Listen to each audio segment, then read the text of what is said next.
산이 높으니까 골이 깊다고 해서 쫙 빠질 거라고 생각들 하시는데 그런 금리가 된다 그러면은 뭐 미친 듯한 유동성이 수출 전선에도 문제가 생기게 되고 여러 가지 부정적인 요소가 발생하거든요.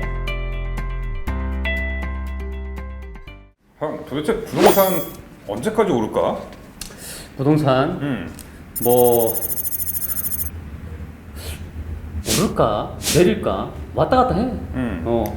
야, 한숨을 짓네. 그치. 참 한숨 나올 정도로 부동산 가격이 오르고 있는데 아니 내가 이 시점에서 봐봐. 내가 오른다고 확신을 하면 어떻게 해야 돼? 무조건 사야지. 그치. 어. 앞으로 또 계속 오른다. 근데 내린다고 확신이 들면 어떻게 해야 돼? 무조건 팔아야지. 살 수가 없어. 안 하겠어 헷갈려 지금. 그래서 내가 오늘 신문 기사를 봤는데 부동산 전문가 50명한테 설문조사를 했대. 내년도 집값이 오를까 내릴까. 근데 50명 중에 48명이 내년에는 집값이 하락한다고 예측했어. 하락한대? 그럼 팔아야 되네?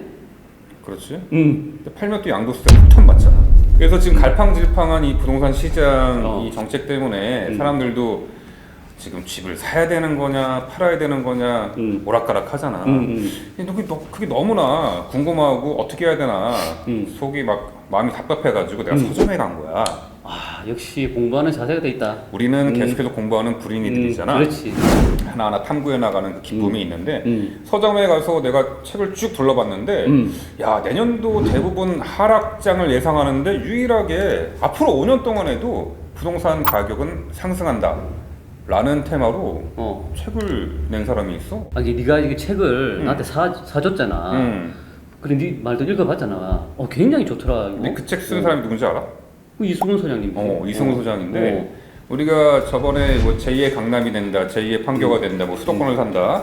한번 내가 방송을 하면서 내가 직접 봤던 그 우리나라 대한민국 최고의 그 부동산 전문가. 직접 봤어? 직접 봤어. 스타 부동산 전문가를 그렇지, 직접 봤어? 영광이었지. 대단한데? 하필 또 그분이 쓴 책을 내가 또 골랐네. 내년도에 유일하게 상승한다. 바로 이게 앞으로 5년 동안 대한민국 부동산 우상향 사이클의 법칙이란 책이야. 제목이 좋다. 그 대다수의 전문가들이 이제 하락장을 예상하는데 상승장을 예상을 했고 거기에 대한 근거를 정확하게 제시를 했어. 근데 이 책을 읽으면 직접 읽으면 좋은데 우리가 또 이제 우리 불인으로서 열심히 또 공부하는 사람으로서 우리가 한 번 더 이렇게 소개를 시켜주고 하면 또 이해가 빠를 수 있어. 그렇지. 책 읽어주는 남자. 좋잖아. 좋네. 책 부동산 해결해주는 남자. 그렇지.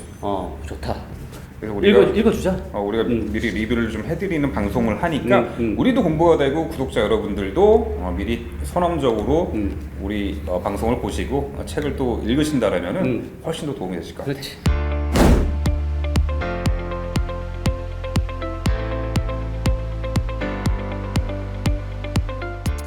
자, 첫 번째 파트 한번 넘어가 볼게.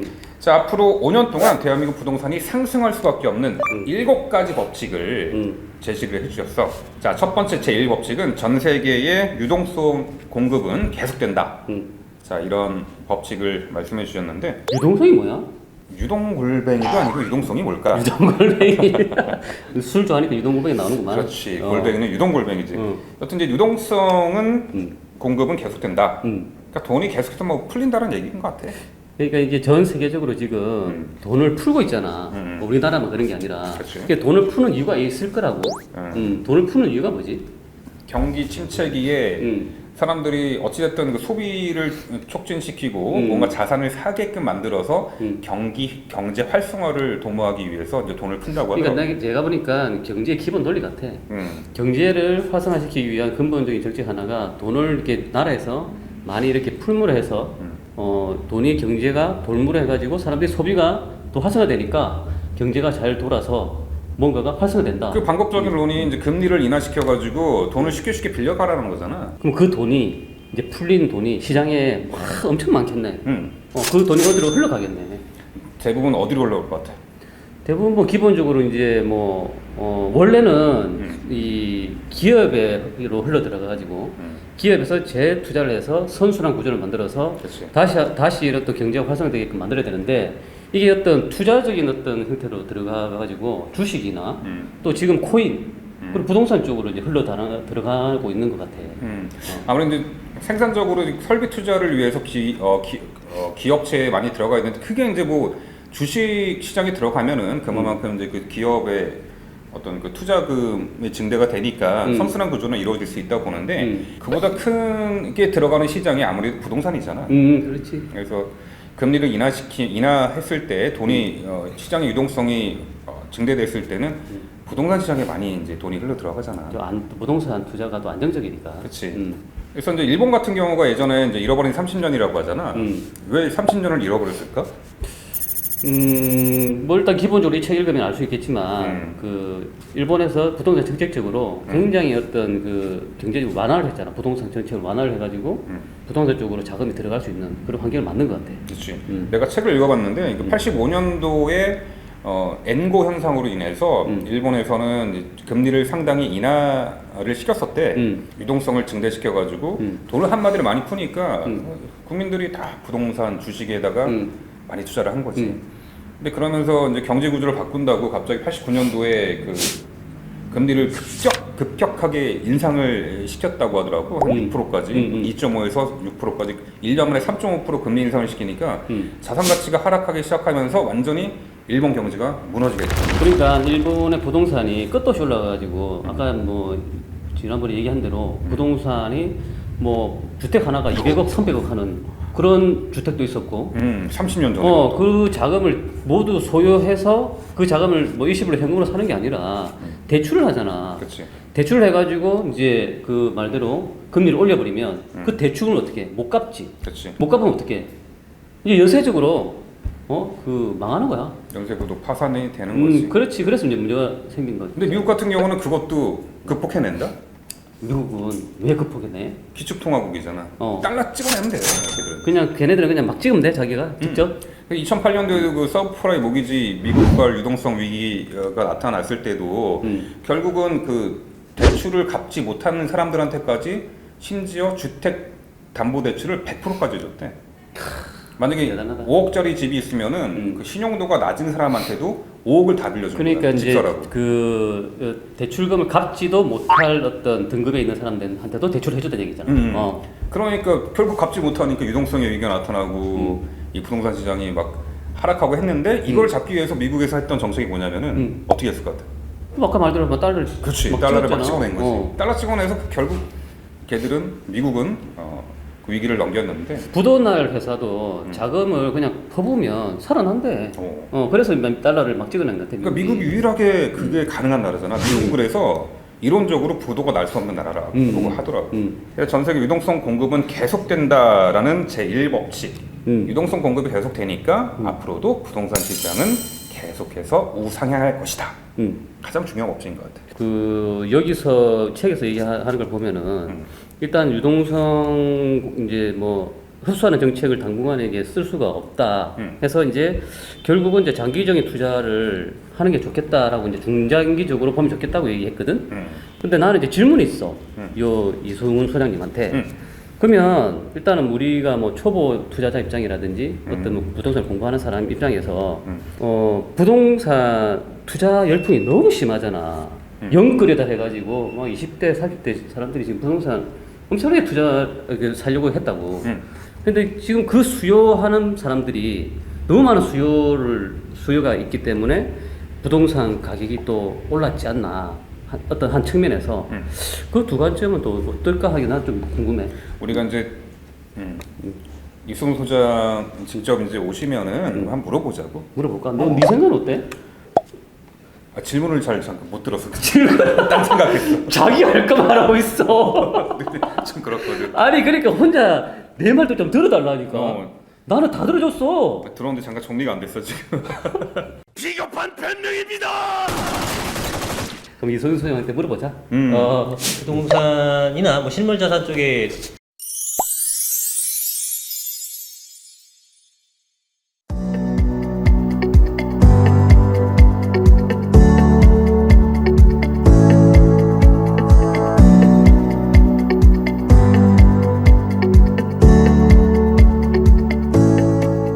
중요하죠. 네. 왜냐하면 왜냐면 이제 어쨌든 자산, 뭐 부동산을 포함한 이런 자산이라는 것은 이 가격으로 그 가치를 이제 보여주는 거잖아요. 네. 근데 돈의 가치가 떨어지게 되게 되면 실물 자산 가치가 당연히 이제 올라가는 거고, 그죠? 물가가 상승하게 되면은 자산 가격이 올라가는 거잖아요. 네. 그거는 결국 이제 돈 가치가 떨어진다는 뜻이 되는 거고. 네. 그래서 유동성이 풍부할 경우에는 이제 가격이 올라가는 건데, 지난 수년 동안 가격이 올랐었던 이유는 유동성이 풍부했기 때문에 올라갔던 네. 겁니다. 물론 네. 정부의 잘못된 정책, 공급 부족 이런 거에 다 포함해서. 네. 예, 그래서 유동성이 그 중요하게 다뤄야 될 요소인데, 지금 유동성이 흡수하고 있는 분위기인 것 같은데 왜 계속 유동성이 공급되느냐라고 표현했냐면은, 이 유동성이 흡수된다라는 의미가 실제로 우리가 뭐 미국을 비롯해서 우리나라 비롯해서 전 세계 모든 중앙은행이 돈을 엄청나게 풀었습니다. 근데 이제 이걸 좀 흡수할 시기가 이제 됐다라고 생각하는 겁니다. 워낙에 이제 인플레라든가 물가 상승이 조짐이 좀 보이고 있기 때문에. 그래서 이거를 경기 침체이긴 하지만 그래도 조금씩 이제 흡수하려고 하는 건데, 이게 우리가 풀었을 때만큼 엄청나게 빠르게 흡수를 하느냐? 절대 그렇게 못하죠. 네. 절대 그렇게 못하는 이유가 아까 두 분이 말씀하셨던 것 중에 일본의 디플레이션 네, 같은 네. 것들이 금리를 왕창 인하했다가 급격하게 올리다 보니까 잃어버린 30년이 나왔던 거거든요. 네. 그러니까 그런 것들을 우리 이웃 나라라든가 여러 나라의 측면에서 이걸 봤을 때 네. 그와 같은 똑같은 잘못된 전철을 밟을 리가 없잖아요. 네. 그러니까 금리 인상이라는 굉장히 조심스럽게 하는 거고, 네. 또 이제 구두 개입을 한다거나 금리 인상할 겁니다라고 언론에서 미리 언론 플레이 하는 것들은 그만큼 국민들이 대비를 하라, 그런 측면이거든요. 아, 그러니까 그 유동성을 흡수한다는 게 유동성을 풀 때처럼 빠르게 올라갈 수가 없기 때문에 네. 풀려진 유동성이 흡수되는 것들은 실제로 너에게 준 돈을 다시 뺏어와서 이거를 내가 불태워 없애겠다라는 게 아니거든요. 네. 그러니까 풀려진 거는 어쩔 수가 없어요. 네. 더 이상 유동성의 공급이 좀 더디게 된다라는 개념으로 해석을 하셔야지, 이게 뭐 금리 인상되고 뭐가 한다고 하더라도 와 이게 이제 올라간 것들이 이제 산이 높으니까 골이 깊다고 해서 쫙 빠질 거라고 생각들 하시는데, 그런 우리 기존의 수십 년간의 역사를 보더라도 그런 건 없어요. 그러니까 가격이 하락했을 때는 글로벌 금융위기라든가 IMF라든가 결국 뭡니까? 금융위기든 경제위기든 이쪽으로 뭔가 문제가 생겼을 때, 커다란 어떤 충격을 주는 사건이 터졌을 때나 가격이 하락하는 거지, 그 외에는 단 한 번도 없었단 말이죠. 가격이 하락한 적이. 그거는 장기 우상향, 부동산 장기 우상향 하는 패턴이라는 거고, 유동성이 지금 뭐 당연히 많이 올라갔으니까 경기가 너무 과열되지 않게 일부 조정한다, 이 정도의 개념인 거지, 이걸로 인해서 가격이 크게 하락하고 조정받는다? 그건 좀 괜한 좀 먹지 같습니다. 제 기준으로는. 네.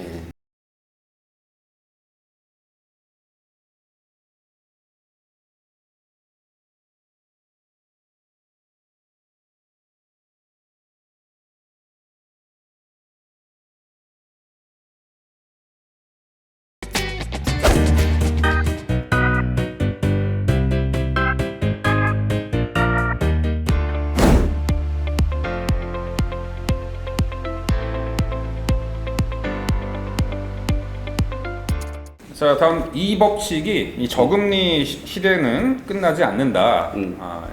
앞으로 부동산 가격이 오를 수밖에 없는 그런 원인 중에 이 저금리 시대는 계속된다. 라고 얘기를 앞에 하셨는데 거랑 약간 연계되네. 연결이 되지. 그러니까 일본이 그 잃어버린 30년 버블 경제가 지금까지 버블이 아직까지 계속되고 있는 게 89년도에 급격하게 금리 인상을 단행해가지고 자산 가치가 하락하다 보니 아직 그 충격에서 아직까지 헤어나오지 못하고 아, 있는데, 그렇지. 그래서 전 세계적으로 이제 학습 효과가 된 거죠. 일본의 급격한 그 금리 인상이라는 게 정말 잘못된 정책이라는 것을 학습 효과가 나타나서 전 세계적으로 이제 상당수 나라가 경제 위기를 겪을 때마다 저금리 기조를 유지하는데 대신에 급격하게 금리를 올리지 않는데. 아, 그러면 일본이 그렇게 경제가 무너지는 걸 보고 다른 나라, 특히 우리나라 같은 경우는 절대 그런 식의 어떤 급격한 인상을 하지 않겠네. 그렇지. 급격하게 인상했다가 한마디로 똥된 일본을 그럼 완전히 이제 보니까 경제가 무너지니까. 한 15년 전에만 해도 한국은행 기준금리가 몇 프로였을 것 같아? 15년 전에? 2004, 5년 전에? 15년 4, 전 5년? 같으면은 한 3%, 4% 되지 않았나? 한 5% 정도 했대. 5%나 됐어? 또 그 전에 80년대에는 우리 시중금리가 10% 아니야? 10% 넘었지. 그래. 그때 1억 넣으면 뭐 월 100만 원, 뭐 100만 이상 나온다고 그 그랬어. 응답하라 1994 보면은 그래. 덕선이 아버지가 한일은행 다녔잖아. 그 주변 그 동네 분들한테 어디 뭐 분당이니 그런데 투자를 하느냐고 은행에다 넣으더라고. 그때 한일은행의 시중은행 금리가 17%였대. 은행에 놔두면 되는 거였어. 그렇지. 그때는 은행 그때는. 나갔어야지. 맞아. 그랬던 대한민국이 야 2020년 작년 3월에 드디어 0%대 제로 금리를 들어갔다는 얘기야. 야, 제로 금리 돈을 빌려도 그 이자가 이자가 없다는 얘기. 돈을 말이 안 된다. 유동성을 확대시킨 거지. 그래서 마이너스 금리 있나? 마이너스 금리 일본이 좀 그랬대. 마이너스 그래? 금리까지. 난 궁금한 게 마이너스 금리일 때는 어떻게 되는지. 마이너스 금리일 때는 어. 돈을 빌리면은 어. 이자까지 더해서 준대. 어. 돈을 빌렸는데 만약에 100만 원 빌렸는데 어. 110만 원 빌려준대. 어. 그게 마이너스 금리. 아 그러니까 그 맞는데 그럴 경우는 어떻게 경제가 어떻게 되는지 궁금해. 그럴 바에는 그냥 지원금을 나눠주는 게 낫지. 너 확실히 잘 모르는 것 같은데. 일단 물어보자. 그것도 한번 물어보자. 마이너스 금리가 사실 우리나라에서 되기는 어렵다고 생각이 들어요. 네. 뭐 아시겠지만 뭐 미국의 금리에 우리가 영향을 받을 수밖에 없잖아요. 네, 그렇죠. 그래서 만약에 미국 금리가 낮추게 되면 우리 좀 따라 낮춰야 되고 인상되게 되면 거기 맞춰갖고 항상 걔네보다 일정 퍼센트는 좀 더 높게 유지가 돼야 되는 게 일반적이다 보니까 우리가 마이너스 금리 한다 그러면은 걔는 더 심각한 마이너스를 치고 있거나 해야 되는 상황이라 사실은 지금 역대 0.5% 포인트가 역대 최저금리였기 때문에 더 내려가는 일은 아마도 뭔가 지금 그러니까 부도 수준이 아니고서는 그런 어떤 그럴 정도의 어떤 임팩트가 있는 뭔가 있지 않고서는 뭐 그럴 일은 없을 거는 같아요. 근데 뭐 마이너스 금리가 한 나라가 없진 않죠. 뭐 대표적으로 일본이 그렇잖아요. 네. 일본 같은 경우는 지금 그야말로 디플레이션을 한번 맞고 거의 30년 정도를 이 제로 금리나 마이너스 금리를 하고 있는 상황에서도 회복되지 않고 있죠. 그거는 아무래도 여러 가지 학설들이 있습니다만 제가 볼 때는 일본 국민들이 이렇게 정말 거품 경제를 맞이했다가 한번 나락으로 떨어졌잖아요. 네. 정말 자살자도 속출하고 정말 큰 그런 어떤 이슈를 맞이한 그 세대들이 아직도 있다 보니까 불안한 겁니다. 그 사람들은. 네. 그 사람들은 뭘 샀다가 자산가가 폭락을 맞아봤기 때문에 뭘 사질 못해요. 네, 그래서 물가를 올리려고 뭐 아베노믹스니 뭐니 엄청나게 돈을 갖다 뿌려도 네. 이게 도대체 살아나질 않는 거죠. 마이너스 금리를 하거나 이렇게 하더라도. 그래서 마이너스 금리는 일단 우리가 가지 말아야 될 것 네. 같고 마이너스 금리가 된다 그러면은 뭐 미친 듯한 유동성이 더 폭발적으로 늘어날 거기 때문에 네. 자산이 폭등을 하겠죠. 그런 어떤 디플레이션을 맞이하지 않은 상태에서 마이너스 금리 간다 그러면. 네. 안 가는 게 좋죠. 거기까지는. 그래서 앞으로도 이제 저금리 시대는 계속해서 이어지겠고 급격한 금리 인상은 없다. 금리 유동성 흡수를 위해서 금리를 인상시켜도 점진적으로 조심스럽게 올린다. 그게 지금 한국에서 나타나고 있는 게 2020년 3월달에 0.75%로 한국은행 기준금리 내려갔다가 더 0.5%까지 작년 5월에 내려갔었는데 올해 7월달에 다시 0.75%로 0.25% 올렸다가 드디어 올해 11월달에 한국은행 기준금리가 1%대로 복귀를 해서 1%로 그 얘기는 정말 점진적으로 내렸다가 점진적으로 올린다라는 그런 금리 인상 구조가 그렇게 나타나고 있는 것 같아요. 와, 눈빛하고 이 공부를 너무 많이 한 티가 난다. 대단하다. 그 경제 전문가 같아. 그냥 외웠어. 책에 대한 내용은 네가 쓴 내용이야? 그거 네가 얘기하는 것 같은데? 이성도 좀 혼나 그러다가 지금 실제로 전 세계의 금리 현황을 보시게 되면 요즘 뭐 인터넷에 한 번쯤은 나오니까 네. 금리가 높은 나라가 없어요. 사실상. 그쵸. 예전에 보통 우리도 한 10년 전, 12, 3년 전만 해도 5%대, 4%대 금리를 했었고 네. 다른 나라들도 뭐 뉴질랜드 8%하고 일반적으로 선진국이라고 일컬어지는데도 보통 한 5% 내외, 4% 내외였거든요. 유럽만, 서유럽 쪽만 조금 낮았고 네. 근데 지금은 사실상 전부 다 저금리 기조란 말이에요. 네. 물론 이제 코로나로 인해서 금리 인하된 부분도 있지만 이게 다시 예전의 금리로 환원되지는 않습니다. 예, 그렇게 되게 되면은 뭐 남들은 금리가 높지 않은데 우리만 금리를 인상시키게 되면은 뭐 수출 전선에도 문제가 생기게 되고 여러 가지 부정적인 요소가 발생하거든요. 그러니까 이게 금리를 올리려면은 이제 글로벌화되고 동조화되어 있다 보니까 모든 나라가 공조를 해서 우리 다 같이 올립시다 하게 되면 상관없어요. 근데 남들은 다 저금리인데 우리만 금리를 올린다? 그럼 문제가 생긴다라는 거죠. 그래서 지금은 너도 나도 그 자국의 화폐 가치를 좀 하락시켜서 수출을 좀 늘려보려고 하는 그런 전략들을 쓰고 있고 그다음 경기가 어쨌든 이렇게 안 좋은데 금리 인상을 마구마구 한다 나 혼자서 죽는 거죠 국가가. 그러니까 국가는 그런 일을 할 수가 없는 상황이 돼버렸던 거고 또 지금 이번에 그 코로나로 인해서 천문학적인 돈을 뿌렸어요. 우리나라 뿌린 돈은 돈도 아니래요. 외국은 더 훨씬 더 많이 뿌렸다고 합니다. 그러니까 그렇게 많이 뿌린 상태에서 어쨌든 국가 부채가 늘어난 거잖아요. 국가 부채가 늘어난 상태에서 뭐 금리 인상을 시키고 이런 거는 굉장히 부담스럽거든요. 인플레이션을 계속 만들어야지만 부채가 줄어드는 효과가 생기는 거니까. 그래서 제가 봤을 때는 어떤 전반적인 뭐 그 일본의 어떤 학습 효과를 포함한 전체적인 세계적인 경제 분위기나 이런 것을 봤을 때는 금리가 저금리 상태에서 앞으로도 계속 유지가 되는 거지, 예전처럼 지금 생각하면 이제 고금리가 되는데 일반적인 5%대 이상 금리가 다시 도래하기는 거의 불가능에 가깝다, 이렇게 판단을 하고 있죠.